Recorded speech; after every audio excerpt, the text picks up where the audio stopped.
Welcome to the new podcast, Making Love and Designing the Future with me, Jos Duncan Asé. Making Love and Designing the Future is a multimedia initiative exploring the intentional creation of experiences, environments, and systems that promote inclusivity, wellness, equity, love, and connection. This can include everything from designing physical spaces and products that promote intimacy and bonding, to creating social and cultural experiences that bring people together. So each week, we'll be speaking with a love maker or someone who intentionally designs love into their life, into spaces. And our overall goal is to shine a light on what these love makers are doing to contribute to a more loving, thriving, and sustainable future. So today's love maker is William Tyrone Times. Hey, what's Welcome, up? Will. Thank you. Thank you so much for having me, Josh. It's Yeah, how are you doing? I'm blessed. I'm blessed. Yeah, I feel really great. It's been a really great start to 2024, and we're coming off of a very impactful weekend, our annual IDMA weekend, which stands for Independent Doesn't Mean Alone, over at Rec Philly. So we did an award show, loving on a lot of our Rec Philly members on Friday night, and then on Saturday we had Creator Day in partnership with Google, where we had over 1,000 creatives from the region come through the space over the course of the day, and it was incredible. So I think I still have that high and that energy. And also my body is like, rest, bruh. So there's a little, juxtaposition of that, but I feel really great. It looked so incredible. I mean, I saw your social media just totally blowing up. People were so filled with like joy about being nominated, and Yeah. I loved the energy. I cannot believe I was out of town for it, but I love Rec Philly and what you've created with Rec Philly. Can you tell us a little bit about what Rec Philly is for those who don't know? Yeah, happy to do so. So really Rec was created with one purpose and one purpose only, and to empower creative people to do more of what we love to do. And what we found in Philly, where we're from, um, is that there was a time, back when I was first shooting music videos and, hosting open mics and just doing what I could to help creatives around me. There was this narrative that folks felt like they had no other choice but to move to New York or move to LA if they wanted to kind of go to the next level of their career. And the reasons that we discovered why people felt that that was true was because that's where they perceived that the resources were for them to create at the highest level and the people that could help them, learn how to monetize their craft. And that's where all the serious creators were to collaborate with. So for us, we said, yo, what would it look like to build a hub for all those things to be more accessible here in Philly? So that's what we did. And what it looks like now is we have a 10,000 square foot space in Center City at Ninth and Market. And that's comprised of 14 private studios, from photography studios to recording studios to podcast studios to hundreds of thousands of dollars of equipment to a co-working space, a Live Nation venue. So it really is this like creative, just dream place, right? So we run that through a membership program. So, all of those resources are accessible to folks in a really affordable manner. But then we also pad that with all sorts of educational programming, teaching entrepreneurship through the lens of creativity. And then finally, we also run a creative agency, which allows us to work with brands, all over the country, like Google, like Urban Outfitters, like Comcast, like Cash App. And when they hire us to do creative services, to create marketing campaigns, we go right back into our membership community and hire those folks to get paid to do that work. So really, Rec Philly is just this ecosystem that is designed to love on creatives and empower them to build businesses. I love that. The design is so intentional. And so I'm Yeah. curious about how you what was your design process? Like, how did you go from being a creative or Mhm. a marketer or what's your background, Will? Yeah, so you hit it right on the head. So started off as a creative. So first in poetry, and then I found visual storytelling, fell in love with that. So I was producing and directing short films and music videos, and got to a point where I really started to fall in love with the business side and specifically marketing and digital strategy. So before I built Rec full time, I was recruited to work at a marketing agency, and I walked into a client roster of very large entertainment brands like Eminem and Ice Cube and Shady Records. And that's where I really got my classical training to digital strategy and marketing. Um, so yeah, that's my background, and that's been something, where I got a chance to learn this direct to consumer, this creator economy and where it was going, back in 2013 and 14 and 15. And now we just apply those exact strategies, but teach it to creatives who can go from 0 to 60K a year doing what they love. So I come from the digital world. I come from understanding how to take talent, how to take a message, and then get it to the people who care about it, and then monetize, right? But my design process for Rec was a really collaborative one. I think there's like two ways for folks to build businesses.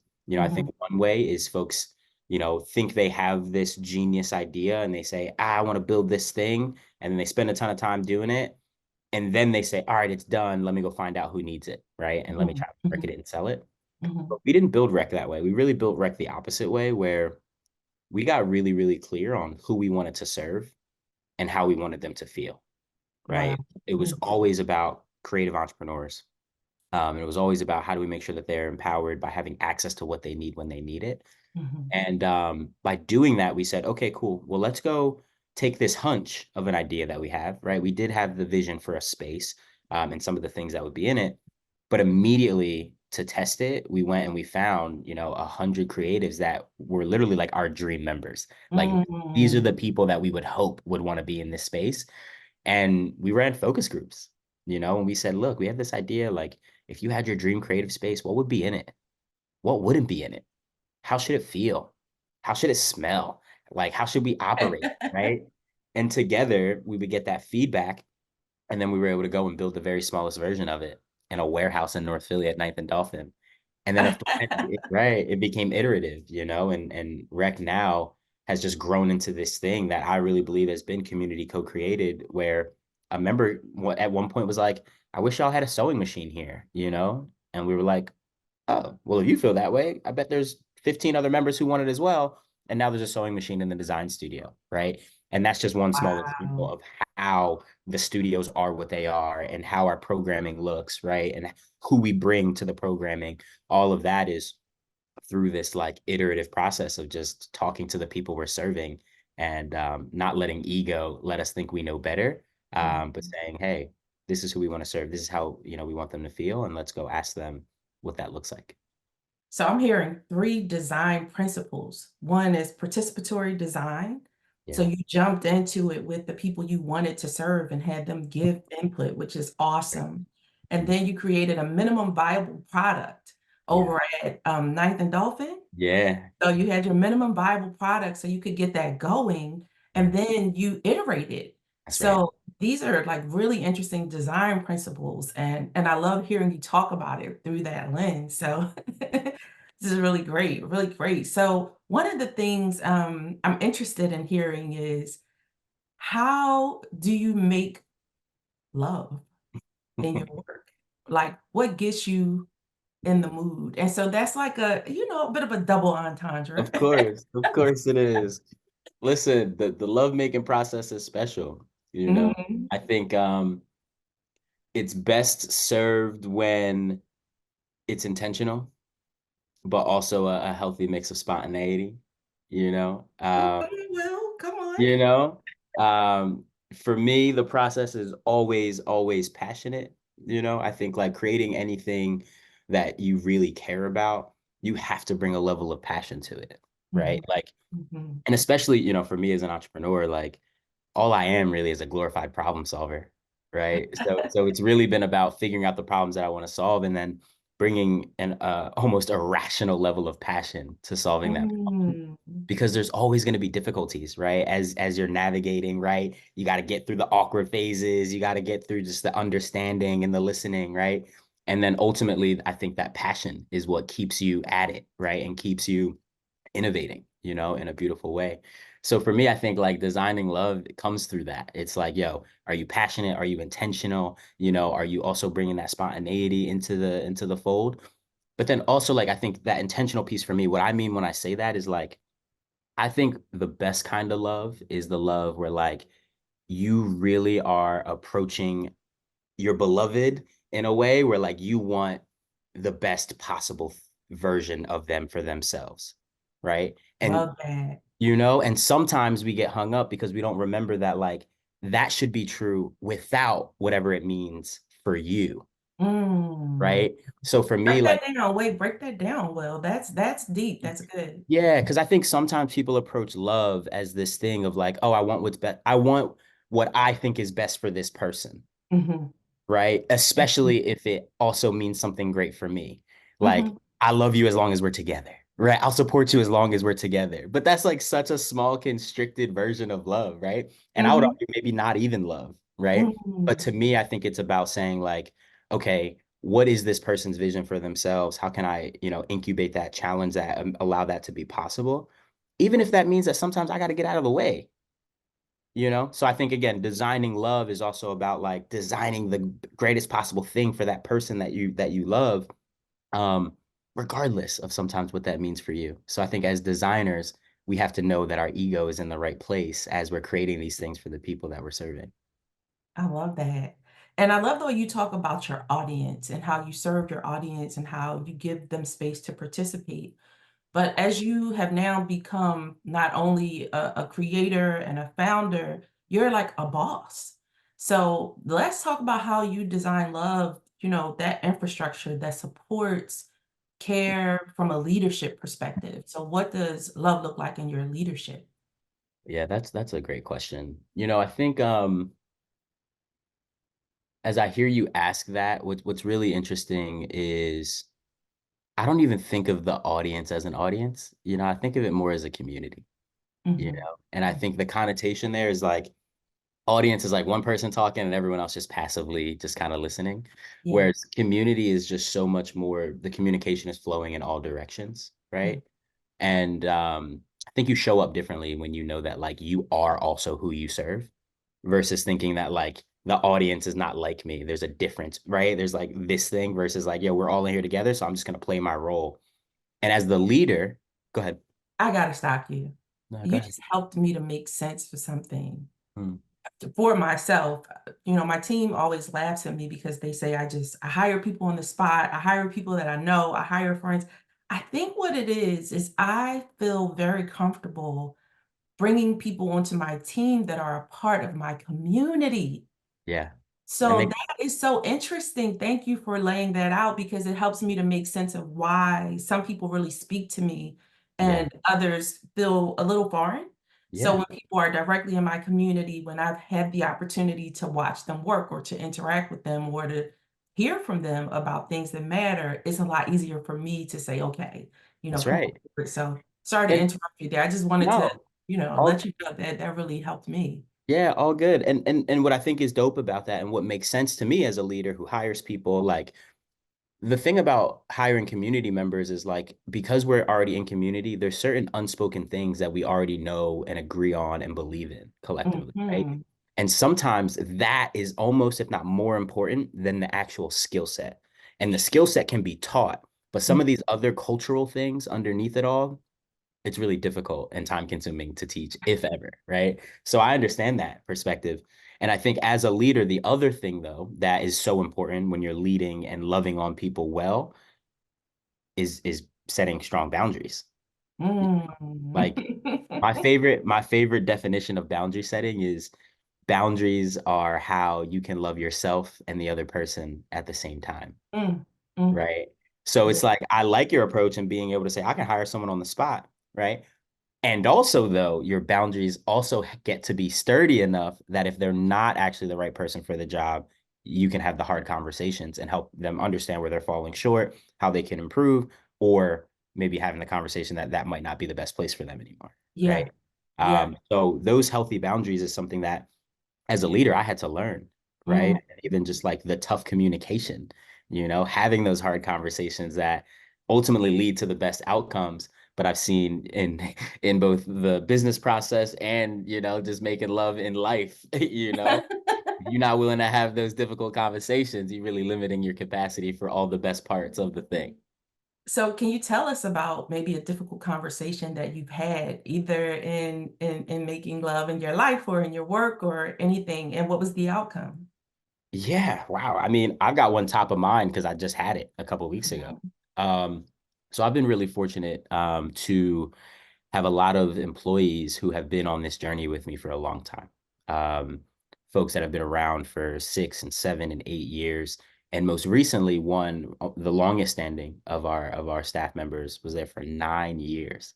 And like as a startup company, that's like unheard of, for someone to be there in the very beginning and then, Mhm. last all the way through because where we were 9 years ago and where we are now are like just whole different places. And what Mhm. started to happen is in the very beginning, this person was the best person in the boat to play a certain role. So Mhm. they assumed it with grace and said, yo, I'm gonna do it. And their just heart posture was so in alignment with what that role required. And Mhm. that's what the business needed. But then over time, as we grew from, this 6-person startup with mostly volunteers and interns, and then folks getting paid full-time salaries and benefits, and then all of a sudden we're at 10 people, then we're at 15, and then we're at 20, we start to get to a place where the business requires a different level of leadership. The Mhm. business Mhm. started to require a different skill set, specifically in that role of this employee we're talking about. So we needed to be honest as leaders that the role that the business now required Mhm. was not as in alignment with that specific individual skill set, right? Mhm. And honestly, not even in their interest. So what, Mhm. what started to happen is like she wanted to do all the best parts of the job that she enjoyed, but like all the other parts of the job that she didn't want to do, she didn't want to do it because she knew she wasn't Mhm. good at it, right? Mhm. Mhm. And that was one of the most difficult conversations that I had to have because 9 years, right? This is a person who literally watched me grow up through my 20s and as Mhm. an entrepreneur, saw me in the very beginning when I was ugly and ashy. It was just a big vision. And to have to sit across the table and say, hey, I think it's time for something new and time Mhm. for something different for you. And what was interesting is I had so much anxiety about having the conversation because it's like I have to break this person's heart who I know wants to be here. Mhm. But once we got into the conversation, I could recognize that she was also very clear that she knew she wasn't the Wow. best person for that seat. And Yeah. just having that conversation and making that opening allowed for her to be vulnerable and say, hey, I'm at a point where I feel like I'm holding us back. And I want to be able to go and do all the things that I'm actually passionate about and I know I'm best positioned for. And we could actually create a beautiful transition for her to leave with honor and grace and all of those things that she deserved, and Mhm. also make room for the person that we needed in that seat in this time. I love that. I love that so much, and even though we play on this term "making love," Hmm. that shows up in relationships and personal relationships where sometimes you just Hmm. have to say, "Hey, look, we're growing in 2 separate ways, and maybe this isn't the best relationship for us to become our best selves." So, That's I love right. that you also have to consider that as a leader, when you're thinking about your employees and what's best for them, how they can grow, how they can continue to show up for the next chapter of the vision. So, That's right. And honestly, I think one of the highest forms of love is when you know that you are holding a person or a thing back, and the best thing you can do in service of their greatest good is get out of the way. mm, ooh, Absolutely. that's gonna hurt somebody listening, Yeah, Will. and that's come up multiple times in my life in all different parts of it. And Yeah, yeah, it's a very beautiful thing to experience. yeah, yeah. I appreciate that so much. One of the things I love to talk to you about because I feel like you're such an innovator and you're always ahead of the game. So, as we're talking about designing the future, Mm. I'd love to just hear what's like fun in the tech space for you right now. Mm. Everybody's talking about AI, and I actually Yeah. love AI, which is odd because journalism is trying to figure out what to do with AI. And I'm like, use it, Yeah. just don't use it for reporting because it's pretty bad for that, but use it for all of the operational stuff, Yeah, to help with some of the back end processes, the imaging, all of that. I'm very excited about it, but I don't know if it's AI or something else, but I'd love to hear about what's exciting you in the tech space. sure. So I'm also a fan of AI. I always tell my friends, I'm like, don't be afraid. If you're a designer, you're not going to get replaced by AI. What you will potentially get replaced by is a designer who leverages AI, right? Exactly. Exactly. That's how I think about it. And it really is speeding up folks' workflow in all parts of the creative economy, which is really beautiful. So I'm leveraging that. I love, what GPT is doing. I really love Sora specifically. It's this new video AI Have protocol. you used it? I've used it very lightly, just like a few prompts just in the beta. I haven't had access to the beta. Like, did you have to do Yeah. something special to get that access or what? I was able to just go on. So are you currently a GPT Pro user? Yeah. Oh, and then you requested it and they didn't give it to you? Oh, I didn't request it. Oh, okay. Yeah. Okay, so maybe I have to do that. Okay. Yeah, and I can go back and look and see if there's a certain link or whatever that I use, but I just be following all these people who are like early on it and they be talking. Yeah. I'm like, oh, let me just, Yeah. But I love like Sora, I love Midjourney, which is like an earlier version, for like stills and stuff. But I love that, and it's extremely powerful. And what I look at it as, I think it's just lowering the barrier to entry for Mhm. high level production. Whereas we just couldn't get those sort of effects if you didn't have the budget, of a Spielberg or, Yeah. big movie lot. But Yeah. now there's creatives that in their backyard can create to their greatest imagination. And I think that's beautiful. So I would also say that from a technology perspective, I like AI, but more importantly, underneath that, I think is this renaissance that's happening of the maturity of the direct to consumer marketplace. And what I Mm. mean by that is, as a creative, 20 years ago, the norm was if I'm a musician, I really got to go find out how to get this record deal because they have access to radio, which has access to the people. And that's how I get heard of. That's how I make my money and all that stuff. And the Mhm. same was true for the film industry. I got to go get to the big studio because they get me to theaters, gets me to the people. And then a little bit after that became I got to get a movie deal with Netflix or Hulu, right? And that Mhm. was the way. But what we're seeing now is there's a creator who could live in Wichita, Kansas, if Yeah. that is where Wichita is, and they can just use all these tools, create something special, and just Mhm. put it out on the internet and get it directly to the people who care about it and Mhm. just do that business directly. And I think there's just something incredibly freeing and powerful about that. So Mhm. I'm excited to watch where that's going.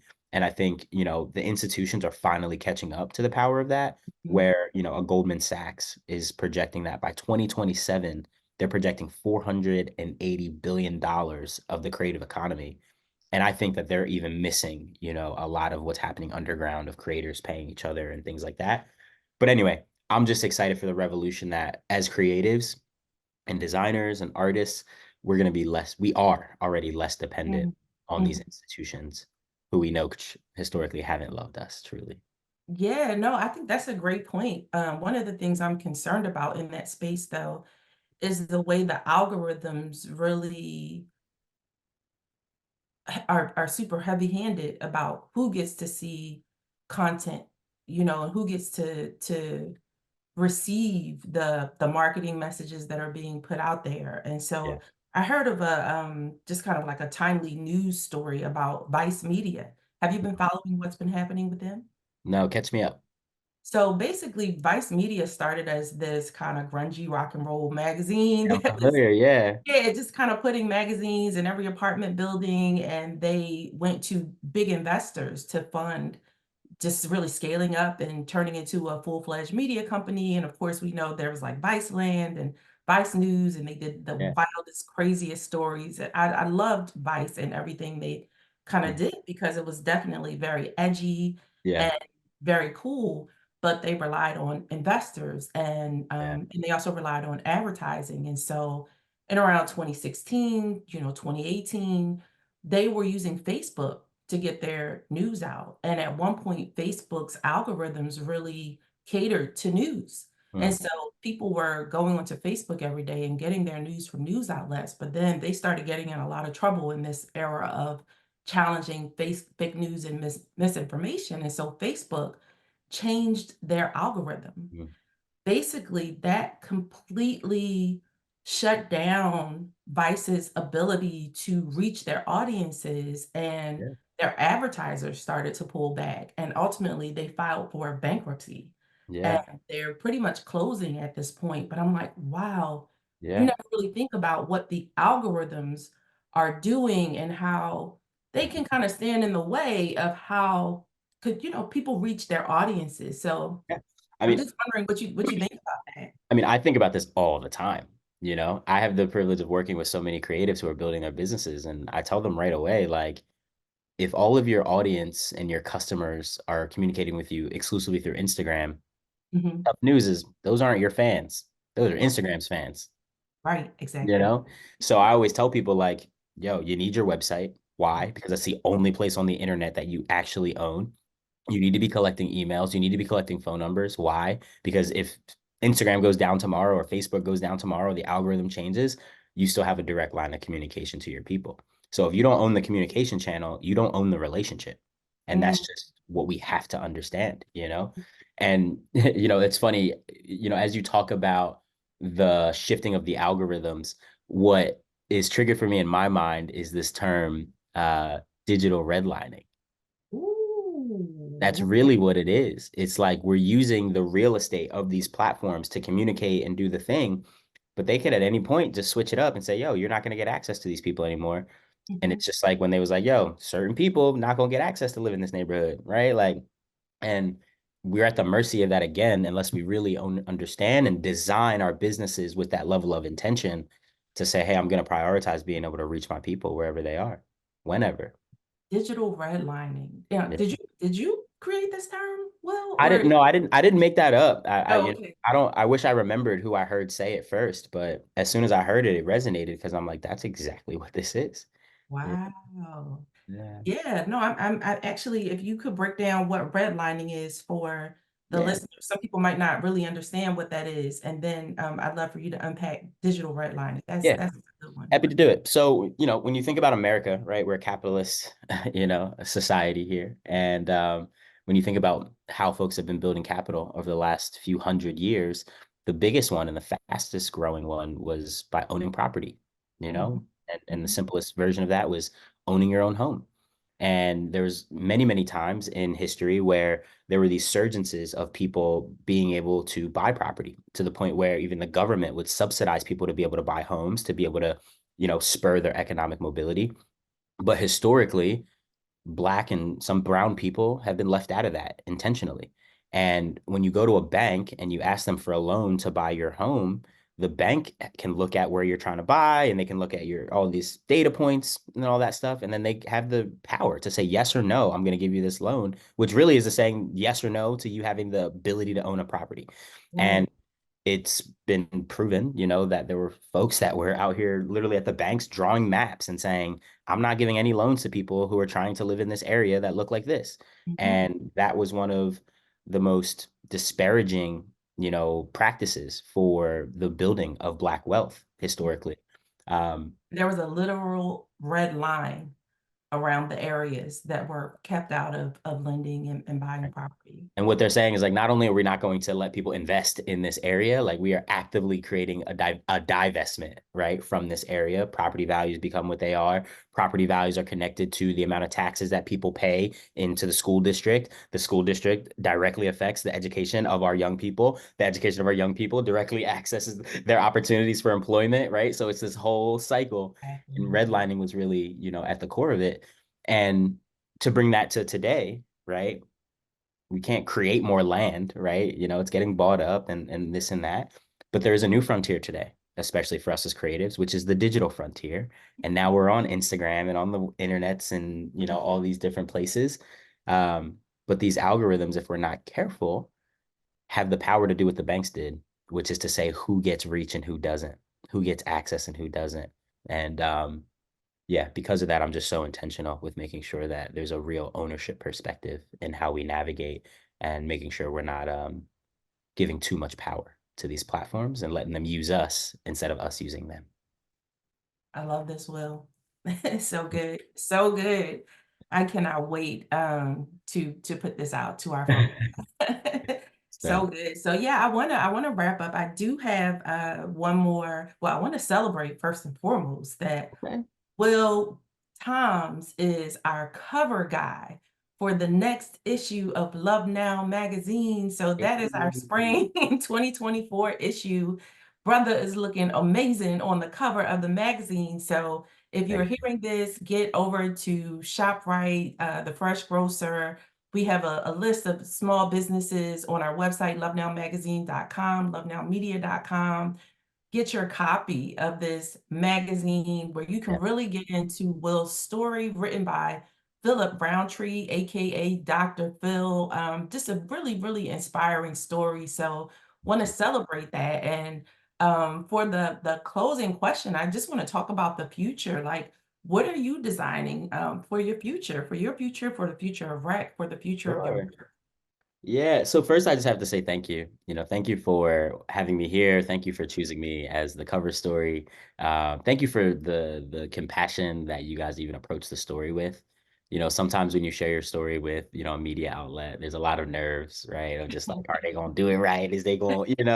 But I really felt like you guys did an incredible job with the story and all of the images that we captured, and I'm really, really proud of what it is. So I just want to say thank you for that Well, care, thank that love. you. Thank you Yeah. for sharing yourself with us in that way. It feels very intimate. Yeah. I feel like we had the right person for the job Yeah. in us asking another Black man, same age, who really Yeah. could relate to your experience. It wasn't like me, just trying to. So I'm really grateful for the way everything has played out. Can't wait to share the story. Thank you. So when it comes to what I'm designing now and for the future, one, I have to say God has really blessed me, with favor to be able to accomplish what I have so far, to have built, a multi-million dollar business that's really from a heart posture of service to, have been, able to publish a book and become a published author and to get the Forbes 30 under 30, award and all those things. It's just like that little boy from Germantown, is over the moon.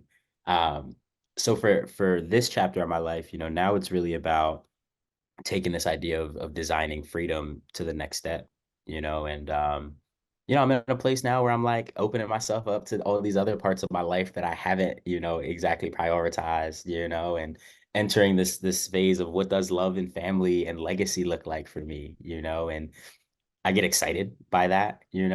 And I'm most excited by it because I really am proud of myself for how I stewarded my 20s to set me up for where I am now, to now be able to focus on those things with some excitement and passion and joy and spontaneity and all of those things. So that's what that looks like. You're going to see more of Will sharing his story. You're going to see more of Will yeah, traveling and speaking and doing all those things. Because I just think I know my purpose is wrapped up in empowering other people by just being an example, of what God can do in your life. And then when it comes to the business front, with Rec, I'm really, really proud and grateful for the work and the impact we've created in Philadelphia. And what comes next is deepening that impact and also being able to bring the model to other cities around the country and around the world who deserve it and who can take some value from it. So that's going to be happening. So insert Rec this city and that city, which is great.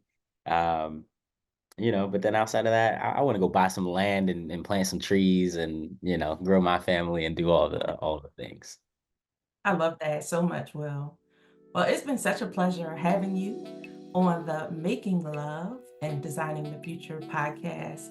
Such an awesome conversation. I'm always inspired by you, and I'm looking forward to sharing some space with you over the next couple of weeks as we release the magazine with you on the cover. And I'm just excited. Yeah. So let's stay in touch and let us know if there's anything else you want to get the word out about.